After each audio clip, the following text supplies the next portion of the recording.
senhor presidente dessa sessão, senador Vicentinho Alves, senhoras senadores, senhores senadores. Eu tenho ouvido bastante os nossos oradores, principalmente aqueles que são favoráveis ao impeachment, e fico observando o seu discurso para ver se eles falam dos crimes que são imputadas à senhora presidenta. Falam da chamada o geral da obra, como eles chamam aqui, ou seja, o conjunto da obra. Mas não tem essa figura jurídica nem na Constituição, nem na Lei 1079 de 50, nem no Código Penal e nenhuma legislação brasileira, porque ninguém é punido ou é condenado pelo conjunto da obra.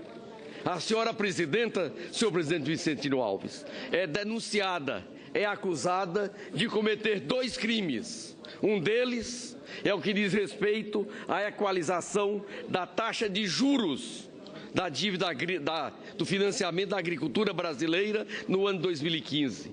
E essa sistemática de equalização da taxa de juros, de subsídio à nossa agricultura, que permite hoje o Brasil ser o segundo maior produtor de grãos do planeta. E tem na agricultura uma das principais fontes de riqueza e de geração de trabalho. Essa política vem desde 1992.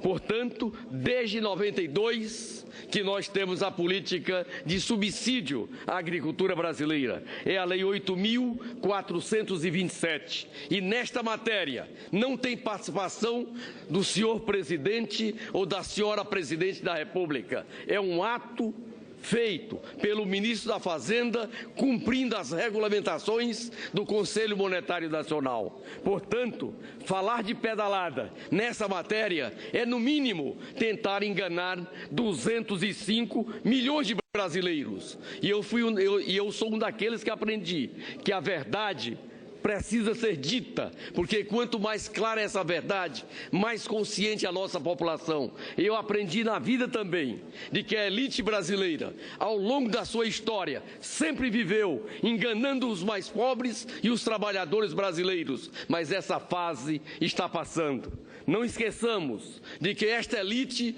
foi a última elite das Américas a libertar os escravos. E na época diziam, não podemos libertar os escravos porque eles não sabem trabalhar, eles não têm como sobreviver. Esses negros sobreviveram, estão hoje nas universidades, mostrando ao Brasil que eles são tão inteligentes quanto os brancos de ontem, que dizia que eles não tinham condições de assim agir.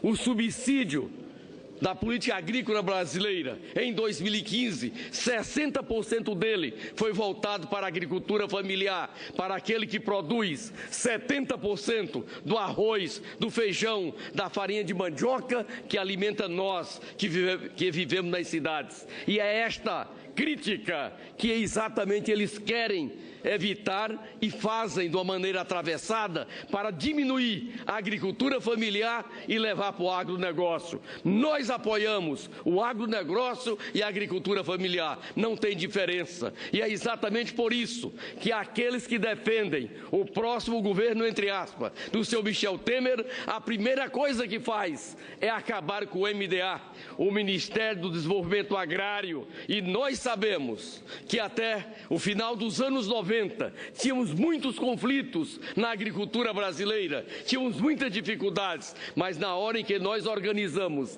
o agronegócio no MAPA e a agricultura familiar no MDA, nós conseguimos desenvolver os 2 setores, assegurar crédito. Estamos chegando nesse 2016 a 32 bilhões de reais para a agricultura familiar e somando 202 bilhões de reais para a agricultura brasileira, seja a agricultura familiar e o agronegócio. E aqueles que querem patrocinar esse impeachment não aceitam que a agricultura familiar se desenvolva no Brasil, porque até ontem, antes do governo Lula, este pessoal era massa de manobra para vender para aqueles que efetivamente desenvolvem os grandes negócios do Brasil. Brasil.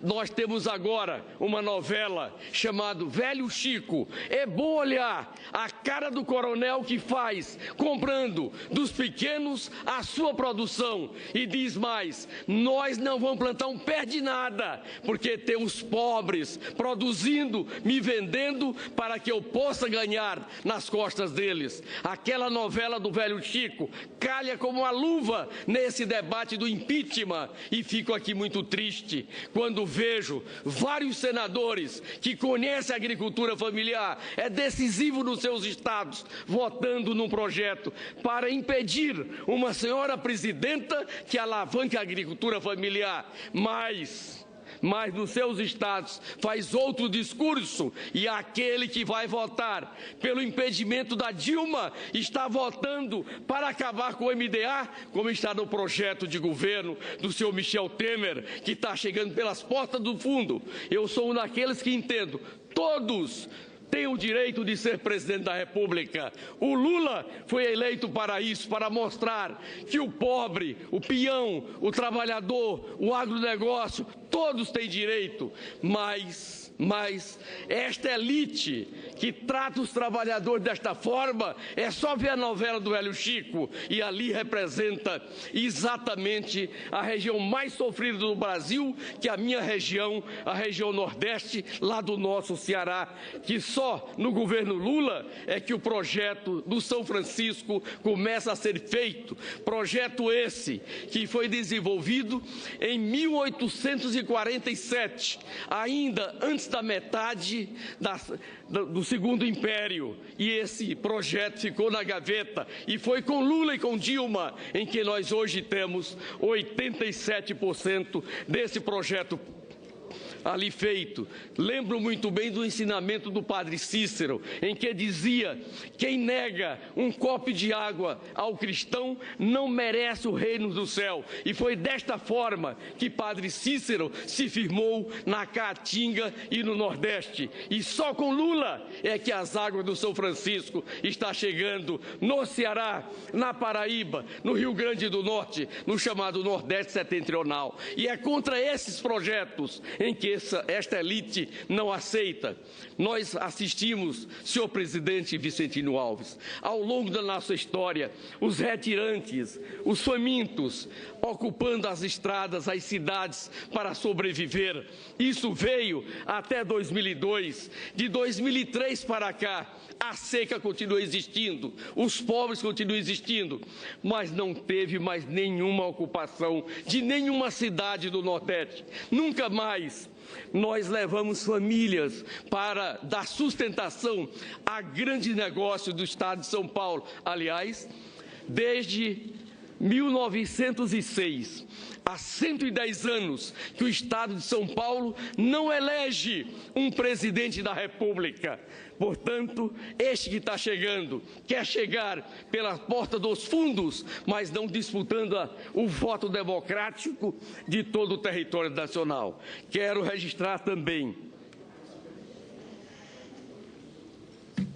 de que a segunda acusação que faz a senhora presidenta da República são 6 decretos acolhidos pelo ex-presidente da Câmara dos Deputados, que hoje está afastado do seu mandato, está afastado da presidência da Câmara, que até ontem quase todos aqui eram Cunha, agora esquece de falar porque ele já prestou seu papel e foi descartado como chupa de laranja da presidência e das tarefas que ele tinha na Câmara Federal.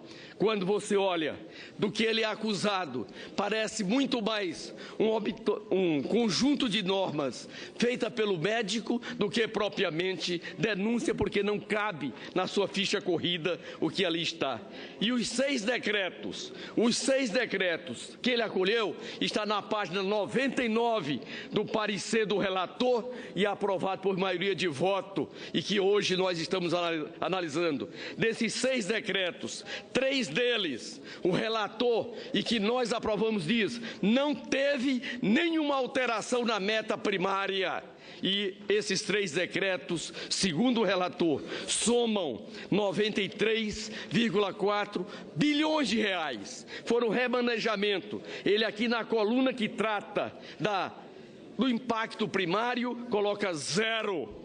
Portanto, nós estamos afastando uma presidenta que não cometeu nenhum crime. E quem diz isso não sou eu, é o próprio relator. Quem quiser ter o cuidado, olhe, está na página 99 do seu parecer, distribuído para todos os senadores e senadoras da República. E isso aqui foi também o que a Câmara dos Deputados, 367 deputados federais mandaram para nós, dizendo de que dos 6 decretos, 3 deles não têm nenhuma irregularidade. E os 3 outros, diz o relator, diz o Eduardo Cunha, de que tem irregularidades. Um deles diz respeito a remanejamento de recursos da Justiça brasileira, que pediu à Presidência da República que fosse feito o seu remanejamento, porque eles tiveram receitas a mais de concurso público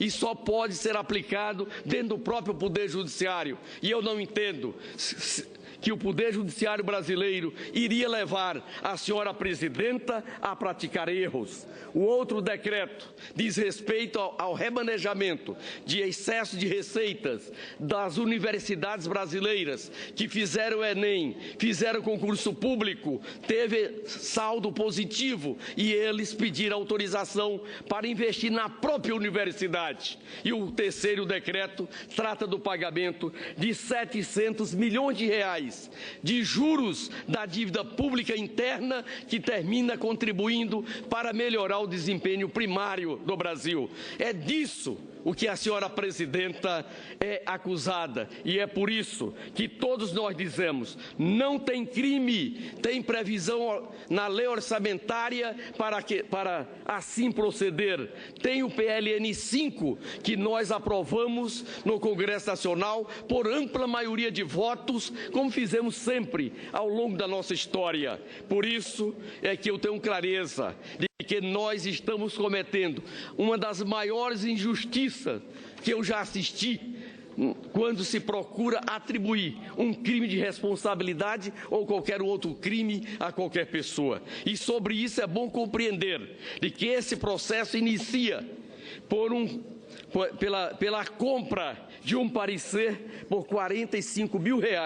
A senhora Janaína Pascoal, lá em maio de 2015. Em seguida, não conseguiu ter o apoio do principal jurista que ela queria que subscrevesse esta peça, e aí ela própria resolve, no dia 1º de setembro de 2015, fazer a sua apresentação lá na Câmara Federal. Esse processo de pedido de impeachment, avaliado pelo próprio presidente da Câmara, o senhor Eduardo Cunha, chega à conclusão que era inaceitável, porque tratava do exercício de 2014, do mandato anterior. E no dia 4 de outubro é feita uma reunião no Rio de Janeiro, entre o senhor Eduardo Cunha, com mais o líder Carlos Sampaio e mais o líder Rodrigo Maia, para que eles ajustassem o texto, e a partir dali é feito o aditivo, e no dia 15 de outubro, aí sim, com a assinatura do professor que ela tanto queria que subscrevesse, é apresentado como aditivo à Câmara dos Deputados. Fica na prateleira. No dia 3 de dezembro, quando a minha bancada do nosso partido, o Partido dos Trabalhadores, diz que não ia aceitar a chantagem do senhor Eduardo Cunha no Conselho de Ética, meia hora depois ele apresenta o pedido de impeachment, e é esse projeto de impeachment que nós estamos aqui discutindo, resultado de uma chantagem, de um para ser comprado com um claro objeto de tentar tirar da presidência da República uma senhora, uma mulher honesta, séria e que não tem nenhum crime por ela praticado. Aqui, o que nós estamos fazendo é uma das maiores injustiças que eu já assisti na minha vida. Sou advogado, acompanhei muitos casos, mas igual essa daqui, só uma coisa assiste: a frustração, a vontade de ser governo e que disputou 4 projetos, 4 eleições nacionais com o Partido dos Trabalhadores e perdeu, e agora quer, pela porta